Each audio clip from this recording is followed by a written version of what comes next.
afin de vous donner un avenir et de l'espérance. Ni la mort, ni la vie, rien ne pourra me séparer de ton amour, Seigneur.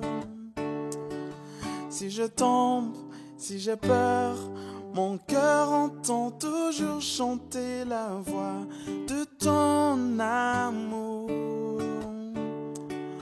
Ni la mort, ni la vie, rien ne pourra me séparer, Seigneur, de ton amour.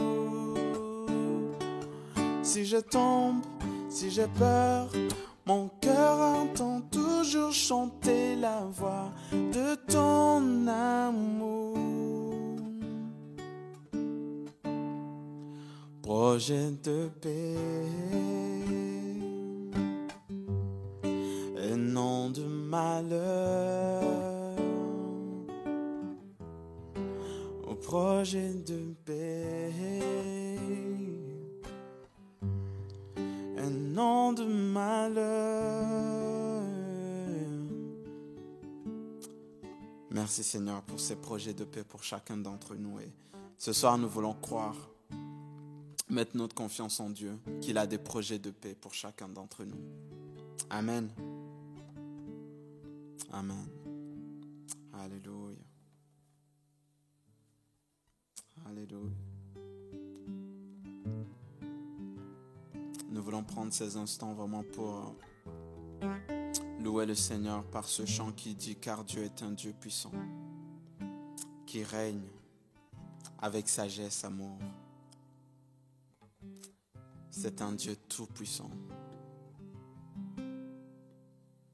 Car Dieu est un Dieu puissant, il règne de son Saint Dieu avec sagesse, amour. Oui, Dieu est un Dieu puissant. Car Dieu est un Dieu puissant, il règne de son Saint Dieu avec sagesse, amour. Oui, Dieu est un Dieu puissant. Car Dieu est un Dieu puissant, il règne de son Saint Dieu avec sagesse, amour. Oui, Dieu est un Dieu puissant. Car Dieu est un Dieu puissant, il règne de son Saint Dieu avec sagesse, amour. Oui, Dieu est un Dieu puissant. Il règne, oui, il règne, il règne. Oui, il règne, il règne. Oui, il règne, c'est un Dieu puissant. Il règne, mon Dieu règne, il règne. Oui, il règne, il règne. Oui, il règne, c'est un Dieu puissant. Il règne, mon Dieu règne, il règne. Oui, il règne, il règne. Oui, il règne, c'est un Dieu puissant. Car Dieu est un Dieu puissant, il règne de son Saint Dieu avec sagesse, amour. Oui, Dieu est un Dieu puissant. Car Dieu est un Dieu puissant, il règne avec sagesse, amour. Oui, Dieu est un Dieu puissant.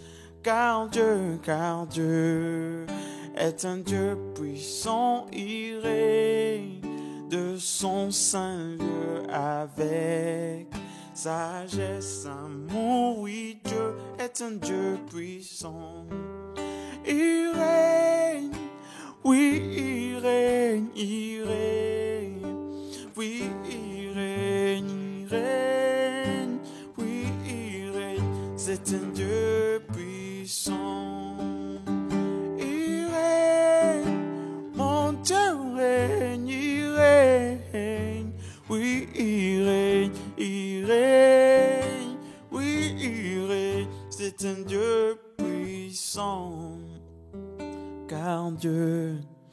est un Dieu puissant, il règne de son Seigneur avec sagesse, amour. Oui, Dieu est un Dieu puissant. Oui, Dieu est un Dieu puissant. Oui, Dieu est un Dieu puissant. Alléluia. Nous voulons le dire, il est un Dieu puissant. Il règne. D'âge en âge, il règne. Oui, il règne. Oui, il règne. Oui, il règne. Alléluia. Alléluia.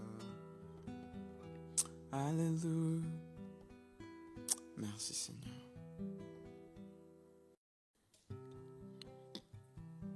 Alléluia, Dieu de gloire. Dieu de gloire, je t'adore. Ton nom s'élève en majesté de mes lèvres. Je célèbre ta victoire, ton règne, ton autorité.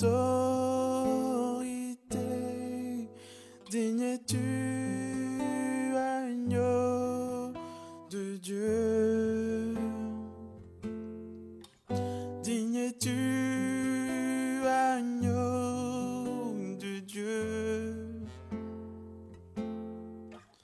Tous les anges ensemble acclament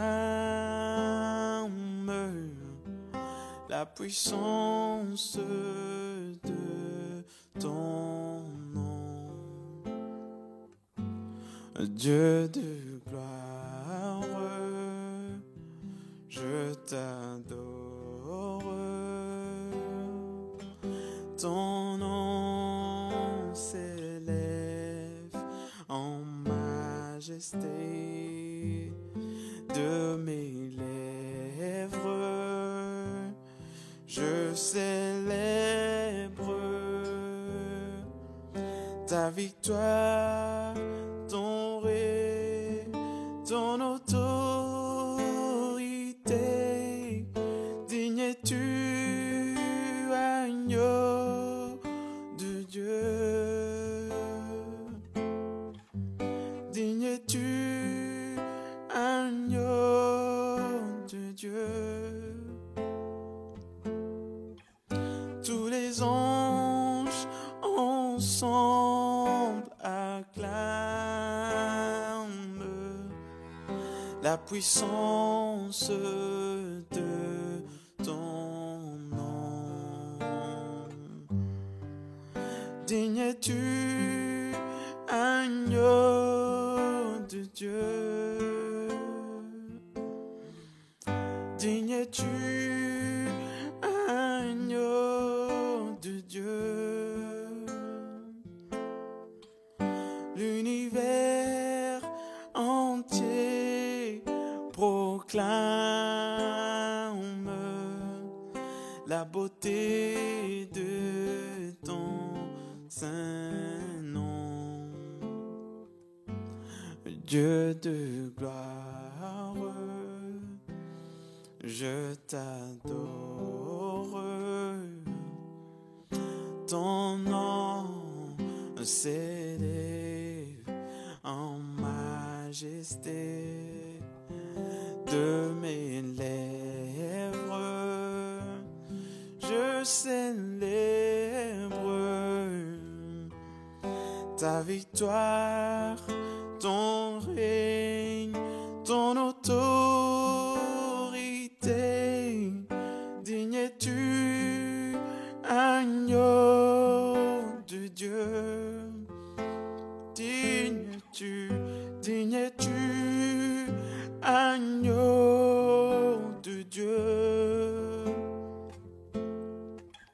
Tous les anges ensemble acclament la puissance de ton nom. Digne es-tu, agneau de Dieu. Digne es-tu, agneau de Dieu. L'univers entier proclame la beauté de ton saint nom.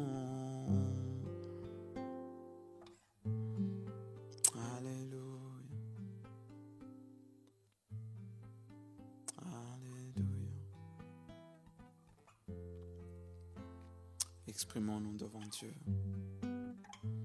Digne es-tu, agneau de Dieu. D'âge en âge, tu règnes.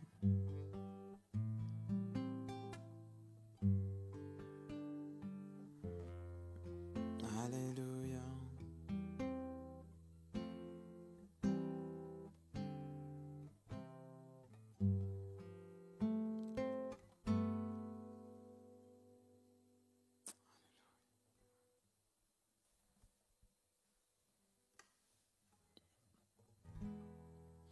Bientôt, très bientôt, nous allons voir le Seigneur.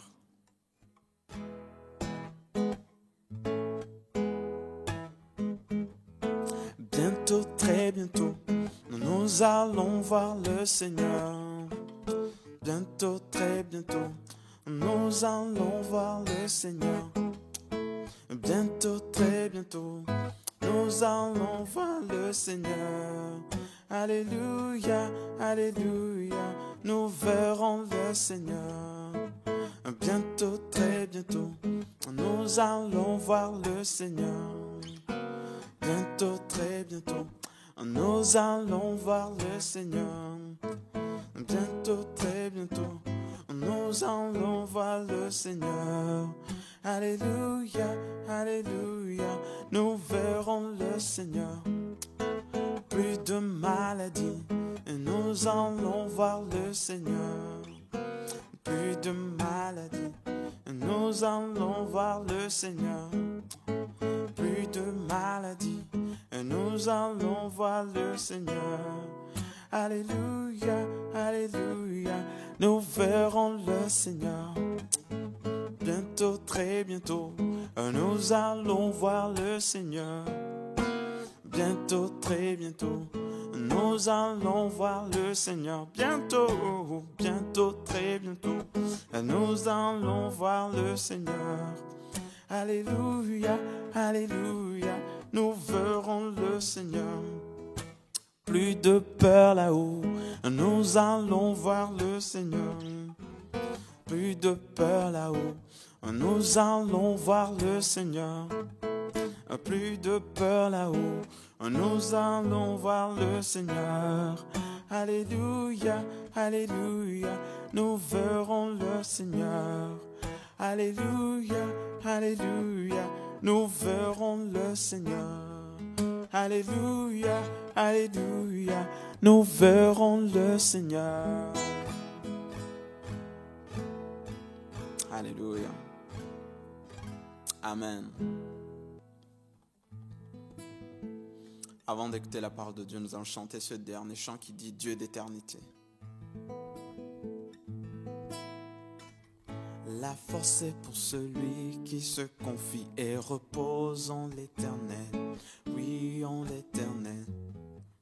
La force est pour celui qui se confie et repose en l'Éternel. Oui, en l'Éternel. Oh Dieu, tu règnes à jamais. Tu es le Dieu libérateur. Tu es le Dieu d'éternité. le Dieu d'éternité, celui qui ne faillira jamais. Tu soutiens le cœur affligé, le cœur découragé. Oh, comme l'aigle, je peux m'élever. La force est pour celui qui se confie et repose en l'Éternel. Oui, en l'Éternel. La force est pour celui qui se confie et repose en l'Éternel. Oui, en l'Éternel. Oh Dieu, tu règnes à jamais. Tu es le Dieu libérateur. Tu es le Dieu d'éternité, le Dieu d'éternité, celui qui ne faillira jamais. Tu soutiens le cœur affligé, le cœur découragé. Comme l'aigle, je peux m'élever. Tu es le Dieu d'éternité, le Dieu d'éternité, celui qui ne faillira jamais. Tu soutiens le cœur affligé, le cœur découragé. Oh, comme l'aigle, je peux m'élever.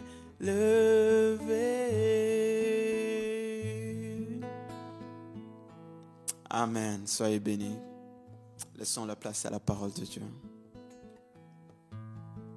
Alléluia.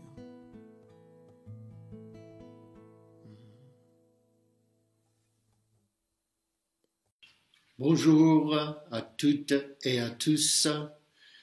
J'espère que tout va bien. En fait, nous prions pour que tout se passe bien chez vous et que vous soyez en bonne santé et nous vous aimons. On va passer tout de suite à l'enseignement. Le titre de l'enseignement est « Est-ce que je vais adorer Dieu ou bien m'inquiéter ?»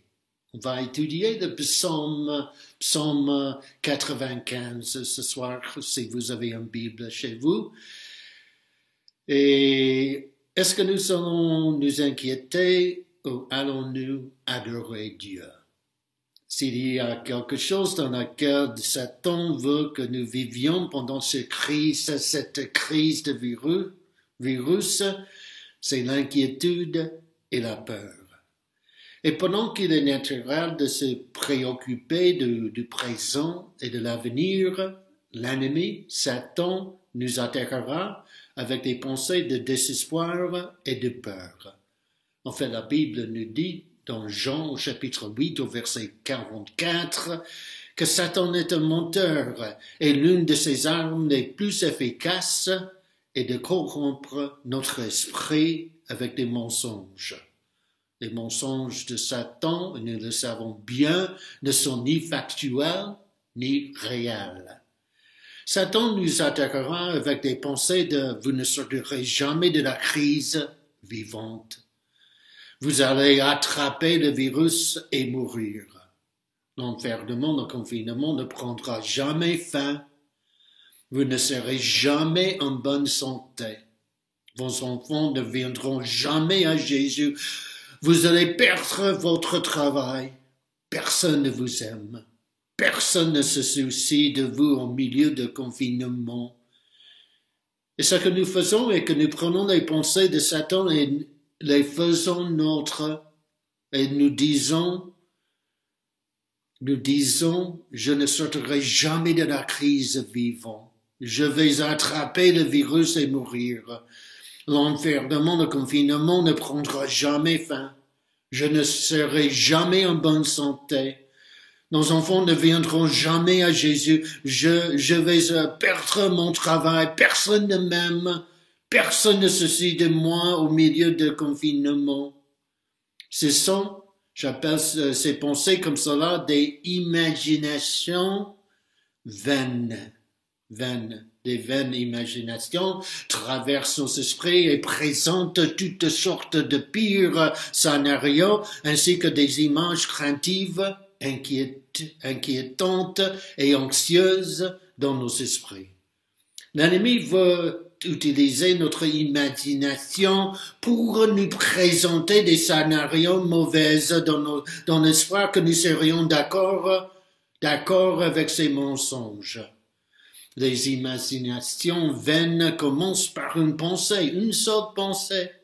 Et si nous ne la prenons pas immédiatement en captivité, cette pensée forme une image mentale dans notre esprit. Et nous commençons ensuite à voir, entre guillemets, à voir nos peurs, nos angoisses et nos inquiétudes jouer sans cesse dans notre esprit, dans la tête. Par exemple, si nous avons dans notre esprit une image de quelqu'un que nous aimons mourir et que la peur entoure l'image qui nous tourmente, il s'agit d'une vaine imagination qui doit être immédiatement rejetée et remplacée. Ce verset est dans 2 Corinthiens au chapitre 10 au verset 5, abattre les imaginations et toutes les pensées élevées qui s'élèvent contre le royaume de Dieu et ramener en captivité toutes les pensées qui mènent à l'obéissance de Jésus-Christ. En fait, pendant la crise, pendant ce confinement, nous pouvons être liés et opprimés par nos vaines imagination opprimée par cela. Il y a des chrétiens qui vivent leur vie dans la tension, la tourmente, la peur, la frustration, et ils disent, si encore une chose arrive dans ma vie, je vais craquer émotionnellement. Je vais faire une dépression nerveuse. Les gens ici en France, bien aux États-Unis aussi, globalement sont inquiets aujourd'hui. Beaucoup d'entre nous ont ce soir certaines préoccupations, inquiétudes, soucis. Certains d'entre nous s'inquiètent pour nos fiances. D'autres craignent de perdre leur travail. Les parents s'inquiètent pour les enfants de leurs enfants et les enfants s'inquiètent pour leurs parents. Donc, que fait l'inquiétude? L'inquiétude, écoutez bien s'il vous plaît ce soir, l'inquiétude essaie de contrôler l'incontrôlable. Et nous nous inquiétons des choses que nous ne pouvons pas contrôler, surtout cette crise. Nous ne pouvons pas contrôler nos enfants, notre travail, notre église, notre santé, alors nous nous inquiétons pour ces choses. Et l'inquiétude est une émotion très humaine et naturelle. Ce n'est pas un péché de s'inquiéter de certaines choses. Il y a des choses dans lesquelles nous devons nous inquiéter. Notre épouse, l'œuvre de Dieu, amour pour les autres membres de l'Église.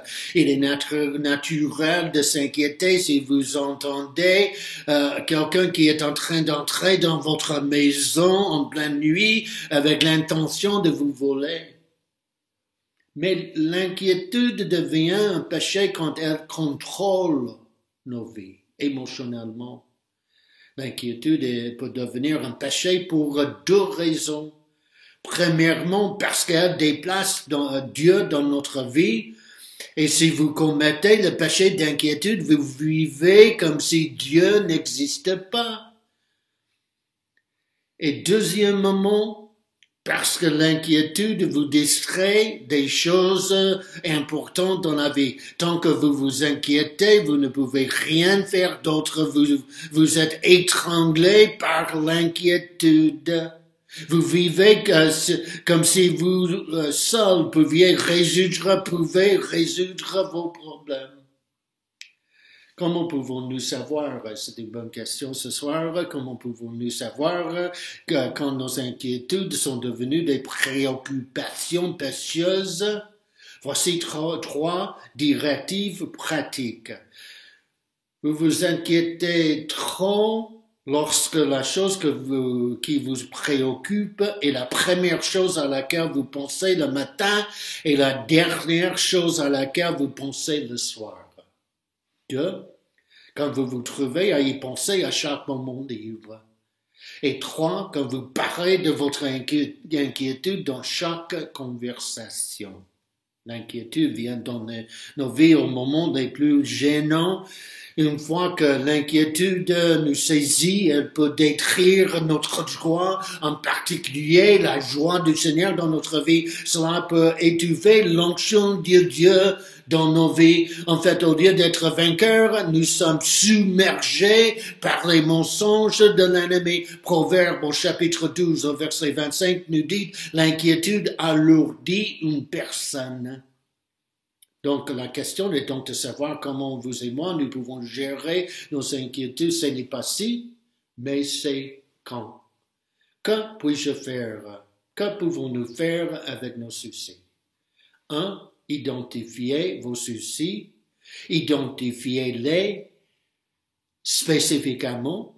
L'une des raisons pour laquelle nous sommes souvent stressés et que nous avons le sentiment vague que quelque chose entre guillemets ne va pas, ou bien quelque chose de mauvais va se passer, mais nous ne savons pas ce que c'est.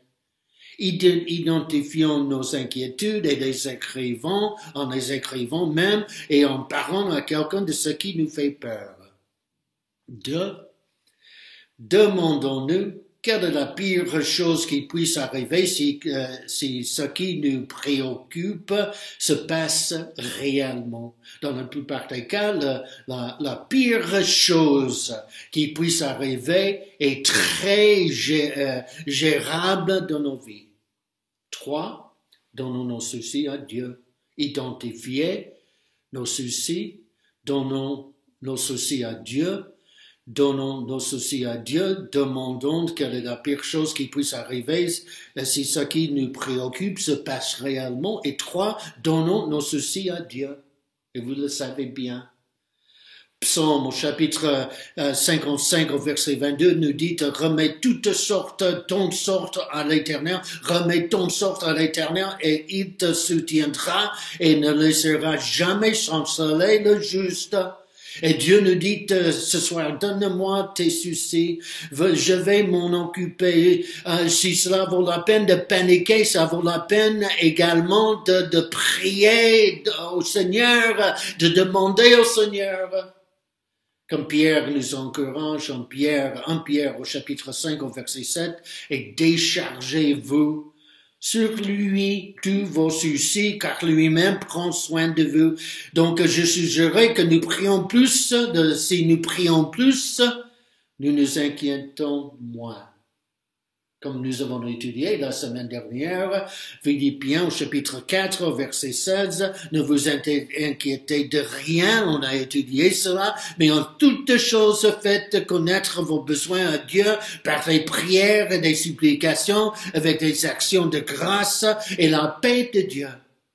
Et nous aimons la paix de Dieu. Nous voulons la paix de Dieu dans notre vie qui surpasse toute intelligence, gardera vos cœurs et vos pensées en Jésus-Christ. Et peut-être pourrions-nous prier ce soir, Père, il y a tant de choses à craindre. Je te donne mes peurs, mes soucis.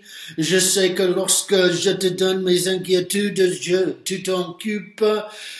Tu es en contrôle. Je t'aime, Seigneur, de tout mon cœur. Amen. Mais c'est le quatrième principe pour résoudre nos inquiétudes que nous souhaitons étudier le plus en détail ce soir. Pour surmonter nos inquiétudes, nous devons choisir d'adorer Dieu. Et nous pouvons adorer ou bien nous pouvons nous inquiéter. C'est notre choix.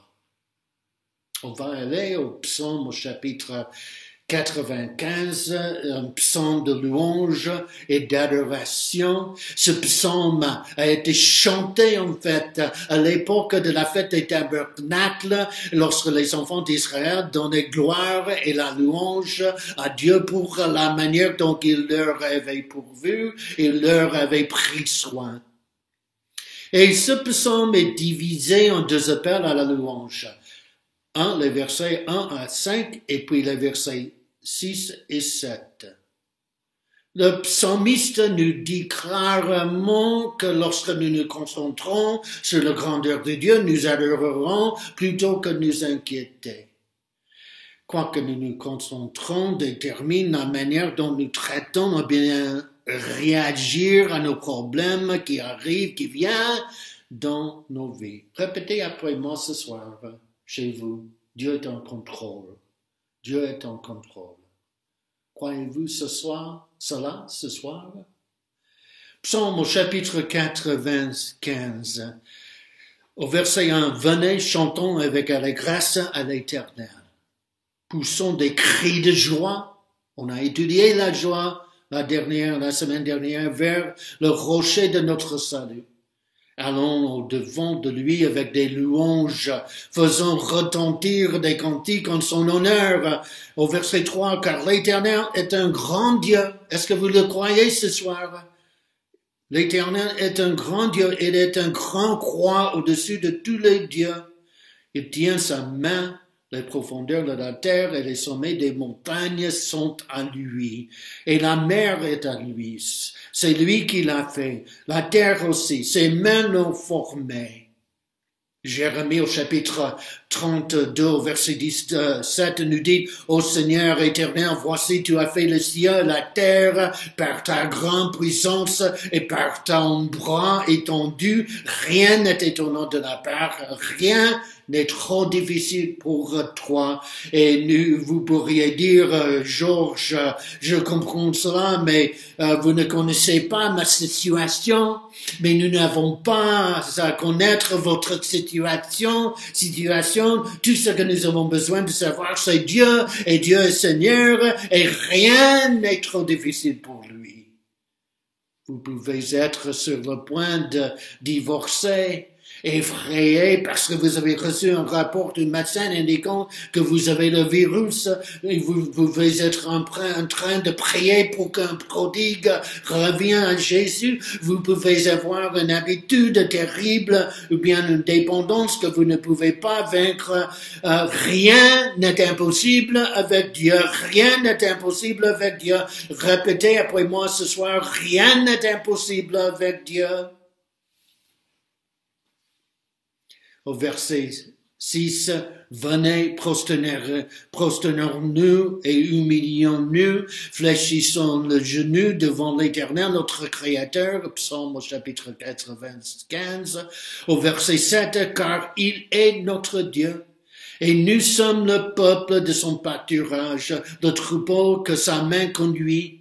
Oh, si vous pouviez écouter aujourd'hui sa voix, n'endurcissez pas votre cœur à Mériba, comme à la journée de Massa dans le désert, où vos pères me tentèrent et m'éprouvèrent, quoiqu'ils visent mes œuvres. Au verset 10, pendant 40 ans, juste cette race en dégoûte, et je dis, c'est un peuple dont le cœur est égaré, ils ne connaissent pas mes voies.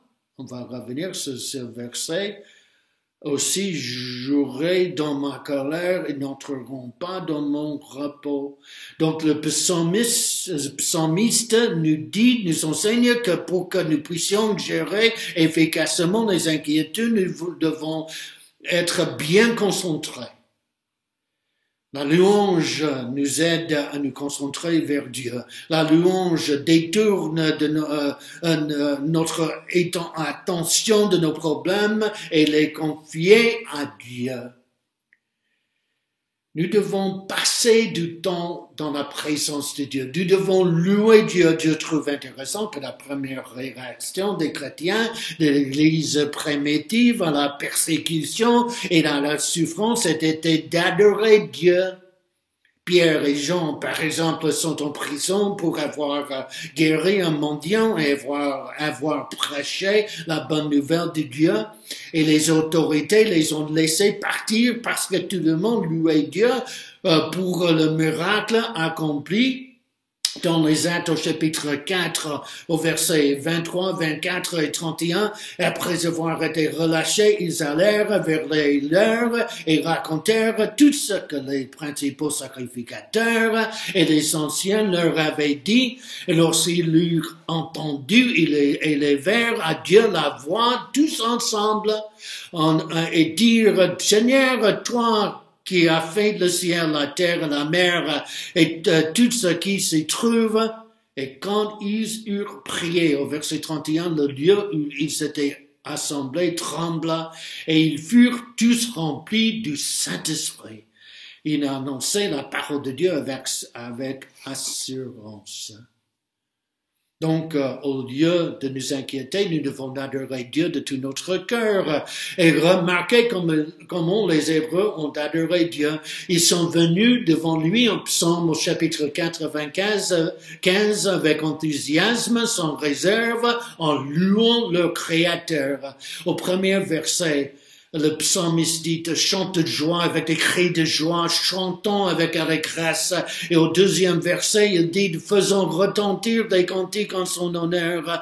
Les mots « crier joyeusement », « chante de joie avec des cris de joie » signifie littéralement en hébreu « venez devant Dieu avec un cri retentissant, soyez heureux, il y a du pouvoir dans la louange ».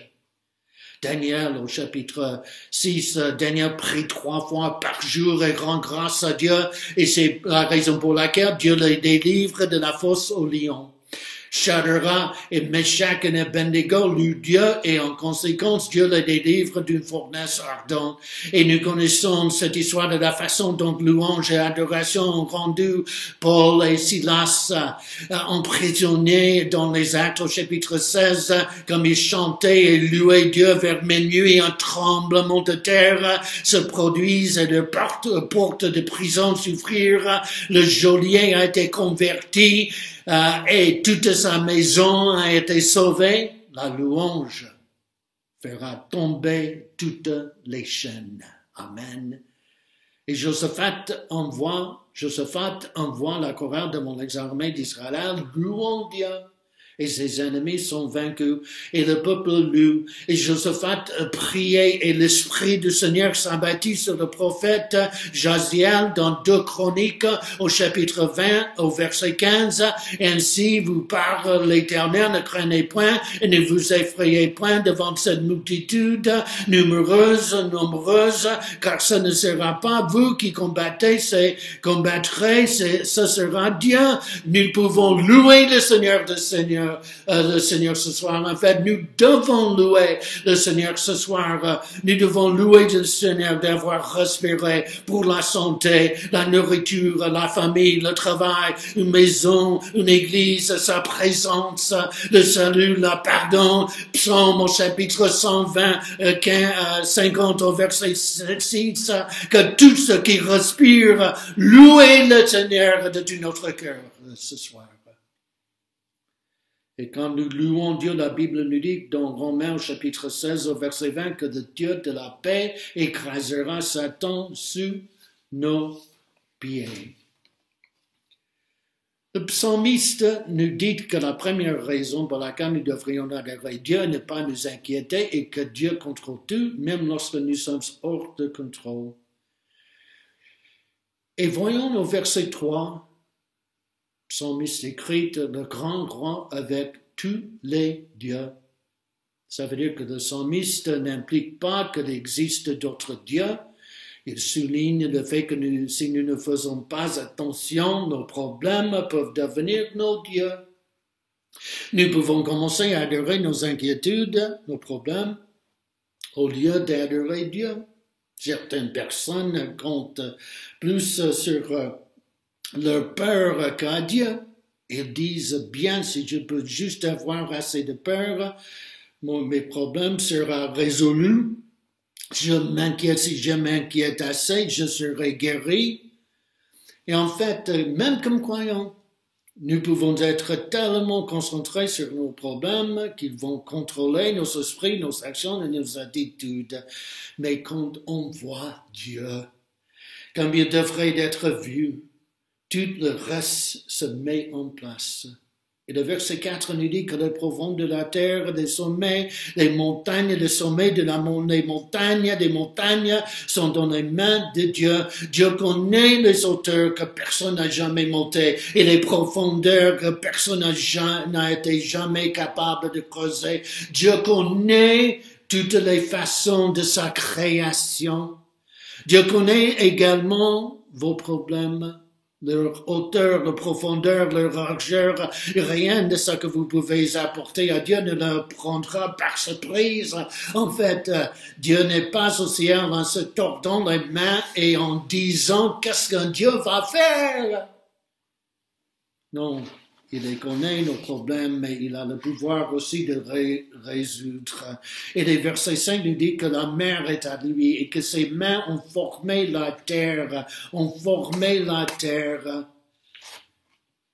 Ce que je dis, mes amis, ce soir, c'est que si Dieu est si grand et qu'il a mis ce monde ensemble et le maintient ensemble, mais laissez-moi vous demander quel est votre problème ce soir.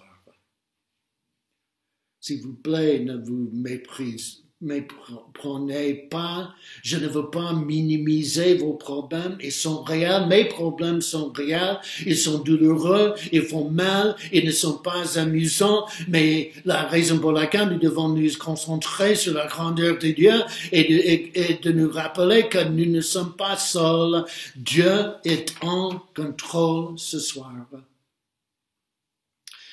Donc, dans les versets 1 à 5, nous avons vu un Dieu qui domine un univers qui est infiniment puissant. Et maintenant, dans les versets 6 et 7, le psalmiste nous montre que Dieu est aussi intimement personnel. La deuxième raison pour laquelle nous devrions l'adorer et ne pas nous inquiéter est que nous sommes le troupeau du grand berger. Nous avons une relation privilégiée avec lui. Nous avons, c'est incroyable, ce soir, nous avons une relation personnelle avec le Créateur de l'univers. Dieu a toujours le temps pour ceux qui le cherchent. Dieu n'est jamais trop occupé. Vous n'avez pas à prendre rendez-vous avec Dieu. Dieu n'est jamais trop occupé pour nous lorsque nous appelons le ciel. La ligne téléphonique n'est jamais occupée. Nous n'avons pas à laisser un message vocal. Si tu as besoin de Dieu, appuie sur un. Si tu as besoin d'un ange, appuie sur Dieu.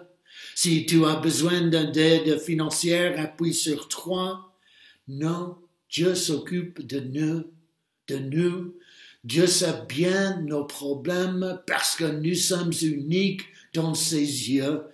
Répétez après moi, je suis unique ce soir. Et quand je vois mes problèmes, quand je suis un participant dans le confinement, je dois me rappeler, j'ai des peurs, j'ai des inquiétudes, je dois me rappeler qui je suis en Jésus-Christ. Et en Jésus-Christ, je suis un homme de Dieu, je suis un enfant de Dieu, vous êtes un enfant de Dieu, j'ai été justifié, j'ai été acheté avec un prix et j'appartiens à Dieu, je suis membre de corps de Christ, j'ai été choisi par Dieu, j'ai été racheté et pardonné de tous mes péchés, je suis complet en Jésus-Christ, je suis libre de condamnation, j'ai été établi, loin et scellé par Dieu, je suis caché avec Christ en Dieu, je suis un citoyen du ciel, je suis le temple de Dieu, je suis un ministère de la réconciliation pour Dieu, je suis assis avec Jésus-Christ dans le royaume des cieux, je suis le travail de Dieu, je peux approcher Dieu avec liberté et confiance, je peux tout faire par celui qui me fortifie, parce que Jésus m'aime ce soir et Jésus peut me donner la confiance de traverser cette crise. Si vous êtes là dans chez vous, dites Amen ce soir. Je vous donne l'exemple pour terminer de Josué. Josué, qui était le chef de la 12e génération. La 12e génération, les Israélites ont un problème majeur. Cette fois, c'était une ville appelée Jéricho. Dans Josué, au chapitre 5, au verset 13, nous dit que comme Josué était près de Jéricho, il leva les yeux et regarda. Et voici un homme se tenait debout devant lui, son épée nue dans la main. Il alla vers lui, il lui dit, est-ce-tu des nôtres, bien de nos ennemis? Et il répondit, non, mais je suis le chef de l'armée de l'Éternel, j'arrive maintenant. Que fait Josué face au problème? Qu'est-ce qu'il a fait? Est-ce qu'il se concentre sur ses problèmes? La Bible nous dit, Josué tomba le visage contre terre, se prosterna et lui dit, qu'est-ce que mon Seigneur dit à son serviteur? Et le chef de l'armée de l'Éternel dit à Josué, ôte tes souliers de tes pieds, car le Dieu sur lequel tu te tiens est saint. Et Josué fit ainsi. Donc il avait le choix de se concentrer sur ses inquiétudes. Eh bien, il avait le choix de se concentrer sur Dieu, d'adorer Dieu. Et il a choisi de se mettre à genoux. Il a choisi d'adorer Dieu de tout son cœur. Et le résultat se trouve dans Josué au chapitre 6, au verset 3. Faites le tour de la ville, vous tous les hommes de guerre. Faites une fois le tour de la ville. Tu feras ainsi pendant 6 jours. 7 sacrificateurs porteront devant l'arche cette trompette retentissante, et le 7e jour, vous ferez 7 fois le tour de la ville, et les sacrificateurs sonneront des trompettes. C'est grâce à l'adoration, la louange, que les murs sont tombés. C'est à grâce que Josué se concentrait sur Dieu, que Dieu a fait une bonne chose dans sa vie. Donc ce soir, mes amis, pour terminer, nous avons le choix.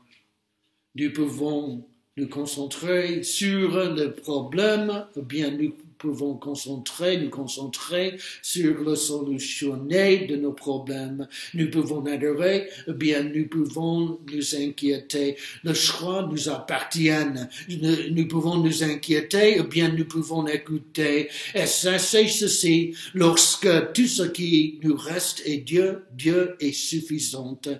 Et chaque soir, donnons nos soucis à Dieu. En tout cas, il va rester éveillé toute la nuit. Dieu nous dit, ayez confiance en moi, j'ai tout sous contrôle. Et finalement, Psaume au chapitre 56 au verset 3, quand j'ai peur, je vais avoir confiance en nous, non. Confiance en le gouvernement, non. Confiance en notre pasteur, non. Confiance en nos voisins, non. Confiance en notre ville, non. Confiance dans les médecins, non. Nous avons confiance en Dieu ce soir. Amen. Que Dieu vous bénisse.